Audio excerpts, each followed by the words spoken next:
On fait quoi pour l'instant? Dans votre discours de Frangy, vous mettez en cause Emmanuel Macron en considérant qu'il est trop proche d'un certain nombre de milieux d'affaires, de consultants américains pour pouvoir faire le ménage.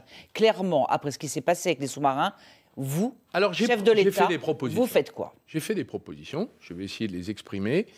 Je les ai faites sur une chaîne de radio-télévision et je les ai rappelées hier dans le discours de Frangy.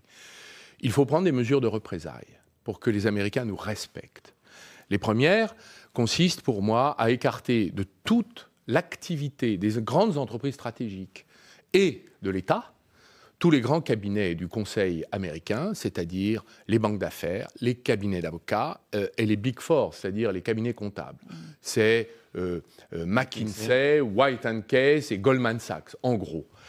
Oui, j'ai dit hier que l'essentiel de ces cadres dirigeants, qui avaient profité d'ailleurs de toute la vente à la découpe de grandes entreprises françaises, nos fleurons, Technip, Alstom, Alcatel, ils sont dans tous les deals, tous ces gens-là. C'est eux qui profitent de façon sonnante et trébuchante de la destruction des fleurons français.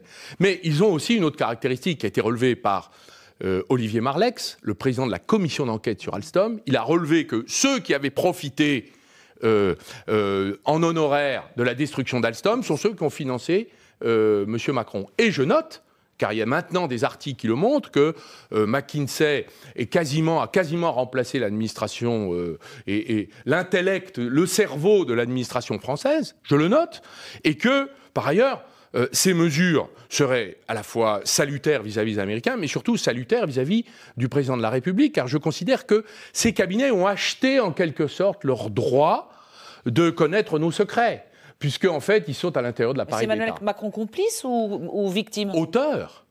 Il est auteur de tout cela, puisqu'il fait travailler McKinsey dans sa campagne, dans l'administration. Emmanuel Macron, c'est quand même grave comme accusation.